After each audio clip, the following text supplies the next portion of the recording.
on this morning's docket. That is case number 107038, State of Kansas v. Aaron Clay.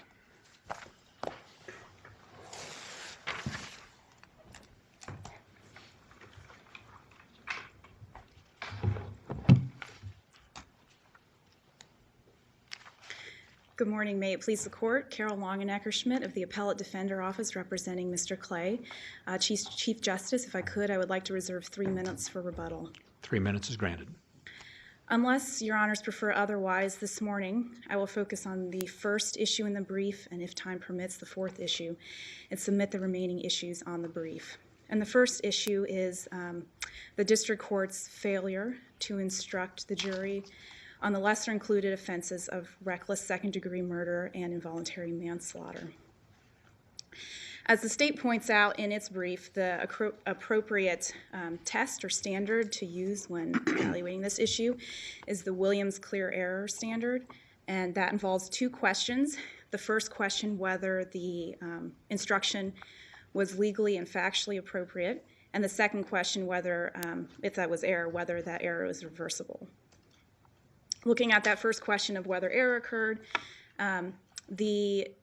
giving the instructions of second-degree murder and involuntary manslaughter was legally appropriate. After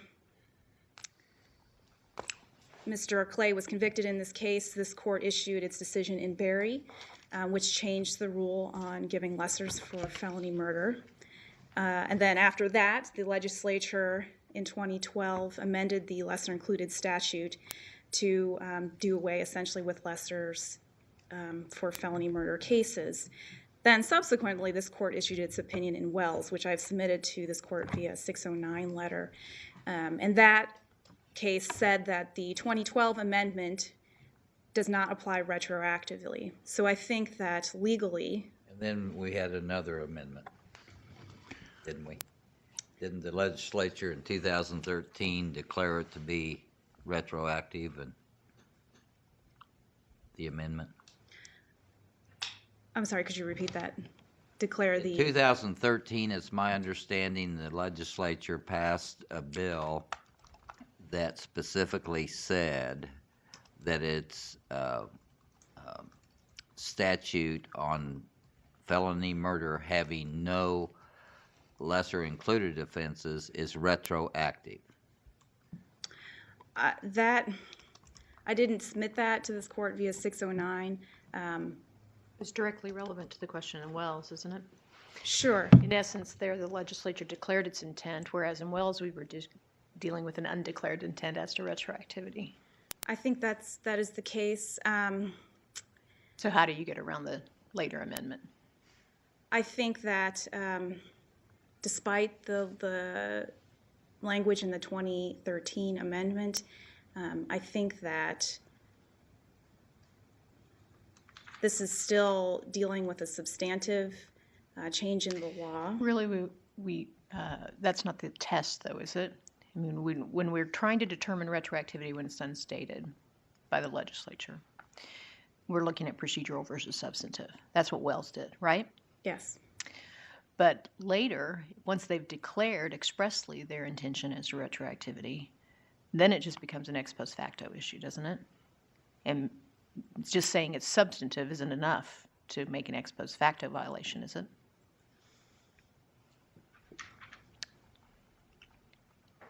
I'm not sure about that. Okay.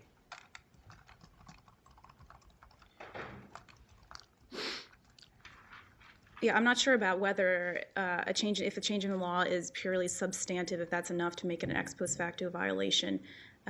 If Your Honors would like, I can look into that and submit a 609 letter later today on relevant case law on that question. But I certainly didn't brief this. Stand here now, substantive is your only argument on why it can't be applied retroactively? Well,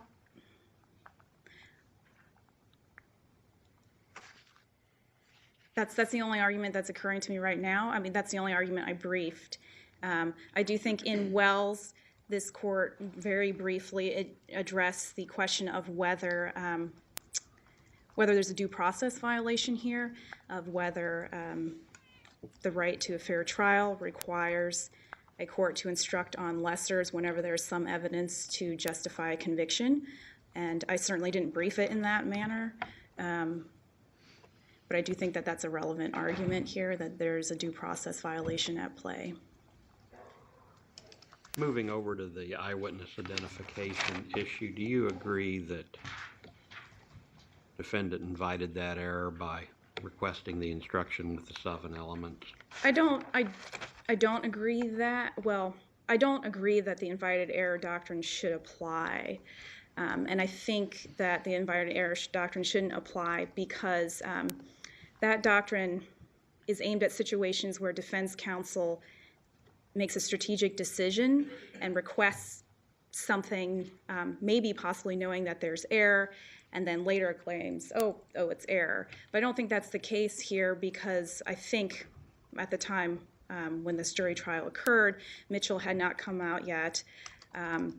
There's no indication that the defense counsel was aware that there was anything wrong with this instruction, and I don't see how this could be a strategic. Well, Mitchell was based on not just, I mean, obviously we adopted some of the argument of the defendant in Mitchell because there was available to not only Mr. Mitchell but Mr. Clay that research that was indicating certainty has some suspect qualities to it, and that was certainly that's been part of the debate going on with eyewitness identification for a long time, and finally it was adopted by the court because it was raised in Mitchell. It could have been raised here, couldn't it? I mean, that was certainly available to him. And how do we? I mean, he wanted this instruction and specifically cited to, I think it's number 6. About the certainty of the identification. So how do we, when he asks for it and gets it, how can he then complain about it, knowing that this research is out there? I think the research was out there. I think this is a little bit different situation than other invited error situations, though, because to me it's not a situation that would be readily clear to the defense attorney. I mean, maybe the defense attorney was out there conducting research on this issue that you just mentioned. Not conducting research. I mean, that body of knowledge was available to. I mean, that was being argued and presented with eyewitness identification cases for a long time, I believe. I agree. I think that I don't have any information in the record to know that that was the thinking behind the attorneys requesting that instruction, and I would simply argue that it's different than other instructional situations where maybe there are elements missing from the instruction, something that should be a very clear error that the defense attorney should have been aware of. That's readily apparent by reading the record. And in this situation, we don't have that. I want to clarify the invited part of it, I guess, take a step back from where we are as far as the substance of the instruction. Did this defense attorney, what you've given us, it looks like he chose between 2, essentially. He said, I would prefer this instruction over this instruction, eyewitness instruction. And I don't see that the instruction he did not choose, essentially, was in the record. Are you aware, did that instruction contain the degree of certainty language? So did he actually reject the instruction that didn't contain this language, if that makes sense? I apologize. I'm not aware of that. I didn't see that instruction either in the record. So I cannot answer your question. I don't know. Do you know if he proposed these instructions, or were these just 2 instructions that the court suggested and he said, well, I prefer this one over that one? I believe it's the latter. I can double check and quickly and try to answer your question on rebuttal, but I believe it's the latter, that he didn't propose them, and maybe the state can actually clarify that question for you too. Okay, thank you. Can you refresh my memory? What was the question or questions that came from the jury? There are two questions. The first question was about first-degree murder and whether premeditation is a required element. And the second question was about a photographic lineup. I think the jury wanted to see the lineup that had Richardson's picture in it, probably so they, well, I don't know why they wanted to do that. There's a lot of speculation, I think, about the jury's thinking there. But one was about a photographic lineup that I believe was not admitted at trial, and the other was about premeditation as an element of first-degree murder. Do you have any further presentation for us, counsel? On any issue? Yeah, I think I do. On the fourth issue, I'll just say briefly, I think my brief does explain that, but this is the issue about jury questions and answering the jury question by sending a note back to the room. I also submitted another case via 609 letter, the King case, that said that it's error to not answer those questions in open court unless the defendant voluntarily waives that. And I would simply argue that applying the harmless error analysis isn't quite appropriate because there's just so much speculation about what can happen when you send a note back to the jury room, and that the error is structural. And so with that, that concludes my argument, and I'll submit the remaining issues on the brief. Any more questions? Thank you, counsel.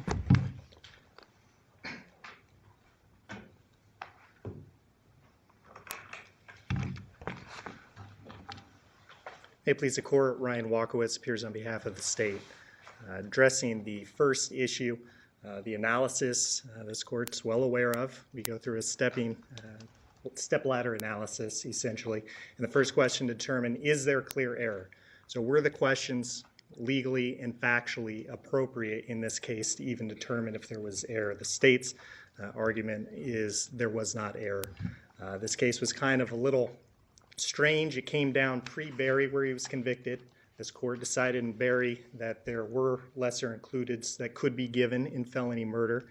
Then the legislature amended the statute, and then Wells came down, and then again the legislature amended the statute. So all of these... Submit a 609 letter on the 2013 amendment, did you? I did not, and I'll be honest that I was not aware of the 2013 amendment prior to argument.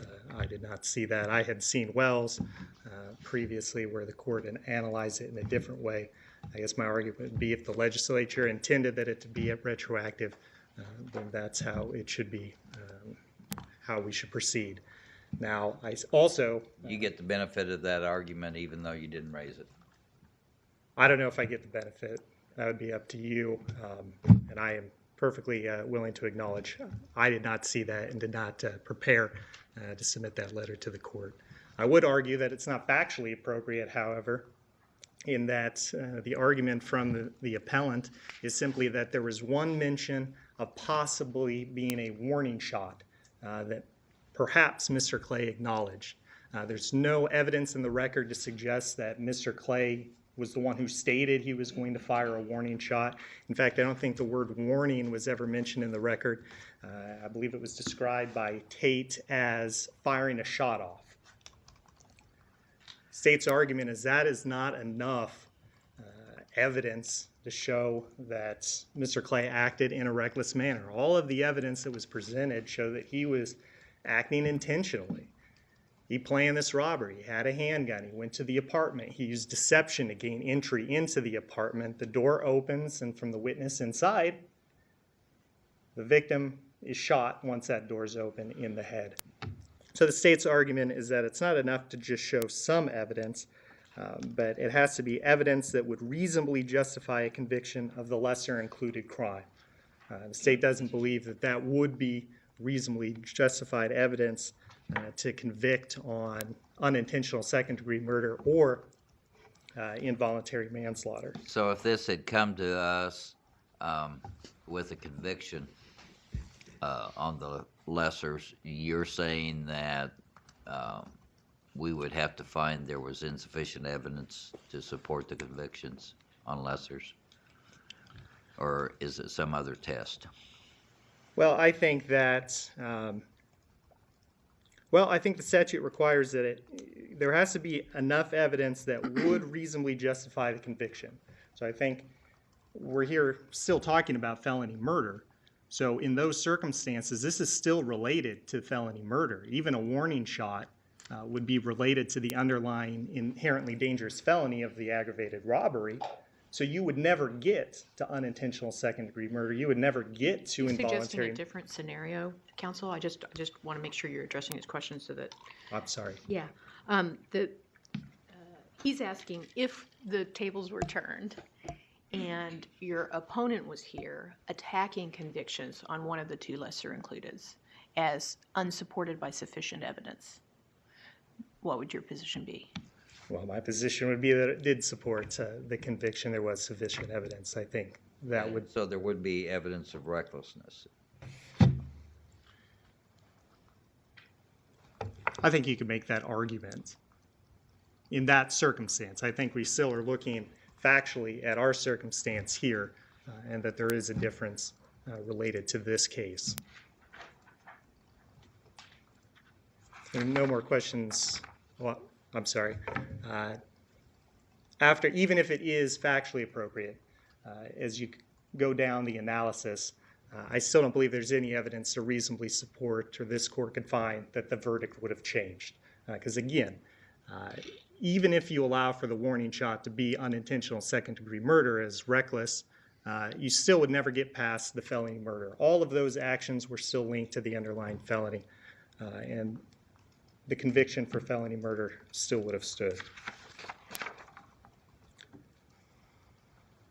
Going on to the second issue, eyewitness identification, the state's argument essentially is in the brief.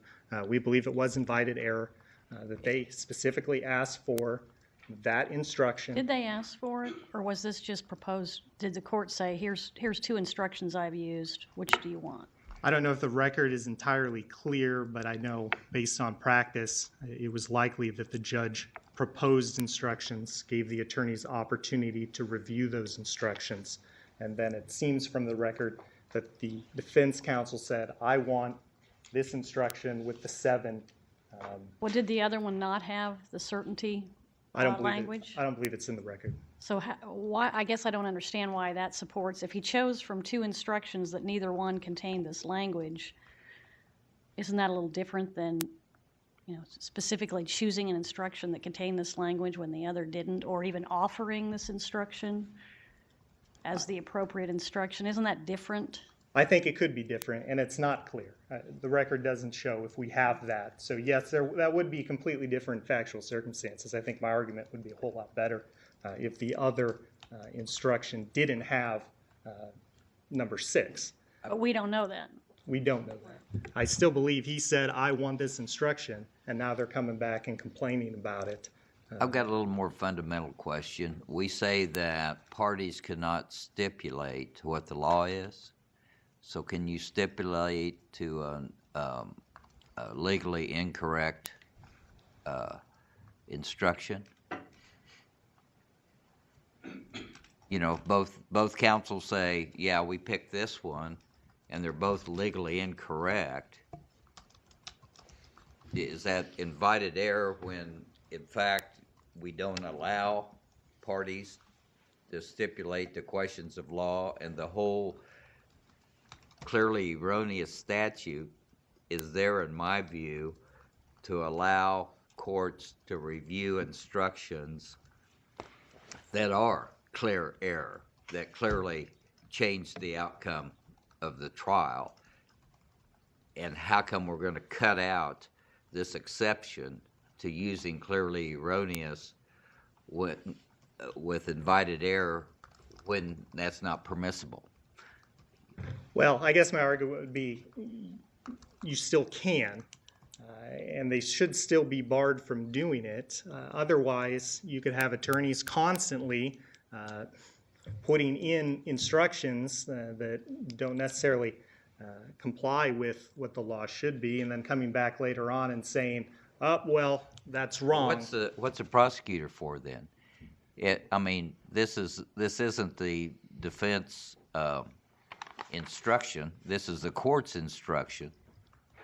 I would hope that the prosecutor and the court would notice in those circumstances. Now, here, they were following the Pick instruction. It wasn't until later that this court ruled that that was error. So even if we get past the invited error rule and we get to the heart of it, yes, there was error. This court has said that, but the state's argument, again, is that this would not have changed the verdict. And the court's given us the analysis, and my argument is that this eyewitness identification was not critical to the state's case. I think the caution in eyewitness identification would be in a scenario where the witness who made the identification of Clay is the only evidence that you would have. That you have to be cautious that if this one identification is the only thing convicting someone, that should be looked at, and the degree of certainty issue. How can you say it's not crucial to the state's case? He was the only eyewitness. Well, he was And he identified someone else twice well, and I think that's what brings. before he ever identified this person. And on the record, he said he was certain about both identifications. So there's certainly a certainty. You have to wonder about how important the witness's declaration of certainty is when this witness twice said he was certain about both different individuals. So why isn't that crucial testimony? My argument is if you take out his identification of Clay, what are you left with? You have the testimony of Tate and West. In the car, they give the planning of the robbery with Clay. They put him in the car, they put him planning, they put him with a gun, they put him at the apartment. West's testimony gives you going into the apartment. He stands on the stairs, but he says Clay goes up to the apartment. And then he hears a shot. He does hear the shot. First, he hears him say Jason, which would corroborate the testimony of the person who is inside of the apartment, even if you take the identification out. He still said the person who came up was saying Jason 3 times as he was knocking on the floor. You have the shot, and you have West and Clay both leaving, and West says Clay was right behind him. They get in the car, and you have testimony that Clay says, something went wrong, we didn't get anything. He's listening to a police scanner. They go into Missouri. He takes his clothes off, puts them in a bag, he showers, he's nervous. The testimony from the different witnesses. They burn a Jeep. All of those things, strong circumstantial evidence. Were any of those, were the clothes found, the burned Jeep? There was no physical evidence. It was these two witnesses' testimony. Yes. Well, I believe the Jeep may have been found burned. There was nothing linking. Nothing was presented to the jury, though. I don't believe any of that No was physical evidence. No. And I acknowledge there was not physical evidence putting Mr. Clay at the scene. But you've got 2 eyewitnesses, not of the shot, but putting everything leading up to that murder. Now, the eyewitness of Richardson. Richardson testified. Robinson testified. Jason Hocher testified. All 3 of those people testified saying Richardson wasn't there. He didn't shoot anyone.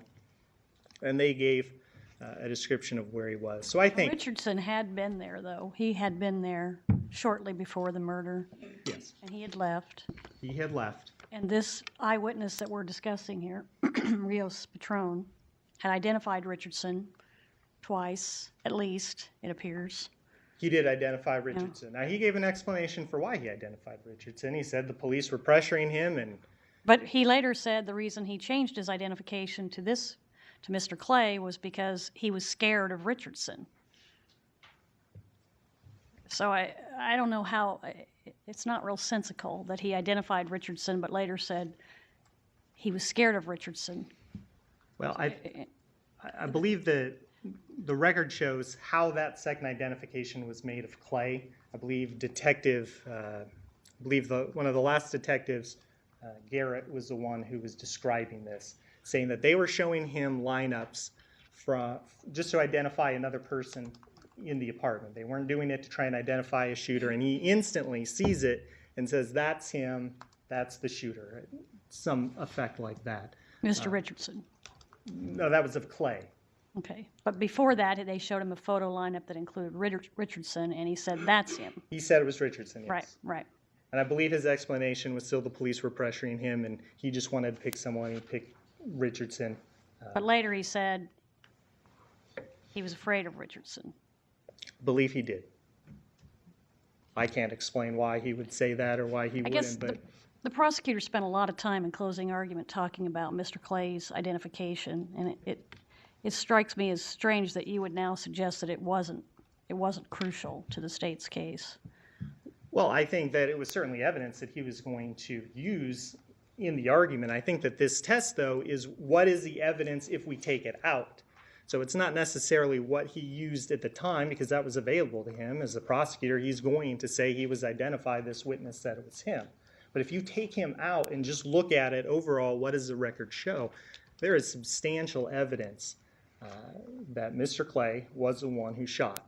Otherwise, who would it have been? There was no other evidence to show there was a second shooter. Richardson was not identified actually being there as the shooter, other than from that one witness, and he explained That one himself. eyewitness, other than the one eyewitness who identified Mr. Richards. I think if you have to take out his identification of Clay, isn't his identification of Richardson also suspect? That you would just essentially remove identification from him to look at it overall, and what are you left with? So when Right. you take out any identification from him, just set it aside, all the evidence points to Clay. We also have the jury's question, though, about wanting to see the photo lineups, which aren't in the record, by the way.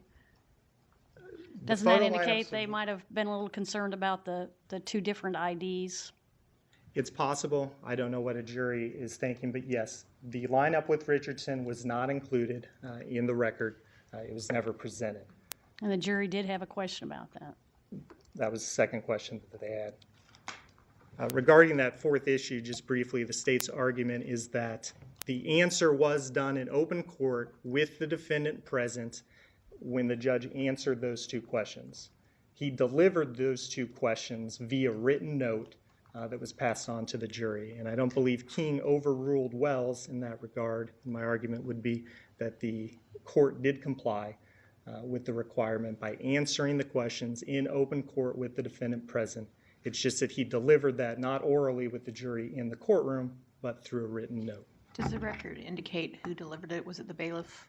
Or do we know? We just assume it's a bailiff acting as the jury escort, or? I don't know if the record is entirely clear, but the bailiff would have been the only one who would have had contact with the jury. Is this common practice in Wyandotte County?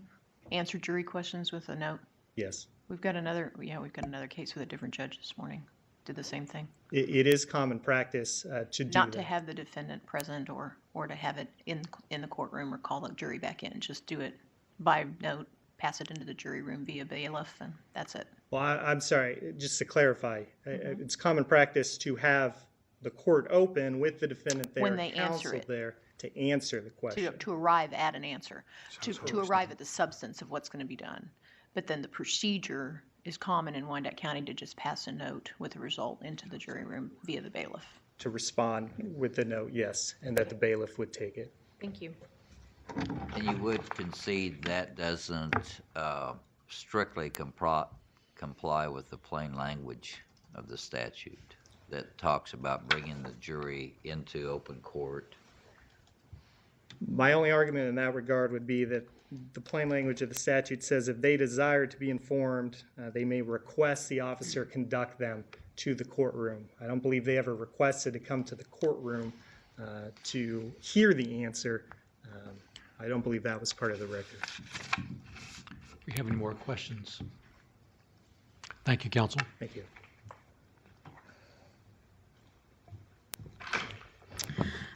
Just briefly, I did scan through the record, and I did not see any indication that the defendant submitted proposed jury instructions. Certainly not included in the record, and I didn't find that in the appearance docket, so I don't believe that was the case. Unless this court has further questions, I will. Just on that last issue that was brought up, are you aware of any court that, on a question that is asked from the jury, that calls the jury back in to answer the question? I mean, isn't the common practice throughout the state that counsel, defendant is present, typically in chambers or in a conference room, and they all work out an answer to the question, it's written out, and then it's handed back to the jury? I mean, that's the practice everywhere. Or do you Well, know? I'm not sure that I can actually speak to that. I mean, I'm a relatively inexperienced attorney, actually, but I would say that that's certainly what I see often in reading records, is that they send a note back to the jury room. I don't know that that is necessarily Okay, I'm pervasive putting you on the practice. spot. I just, yeah. That's certainly what I see often when I'm reading Right, through that's records, pretty to much how send a it's note done. back. And not that it's technically follows the statute per se, but I think that's how it's done. Okay. Any more questions? Thank you, counsel. Thank you both for your arguments this morning. Court will take this matter under advisement.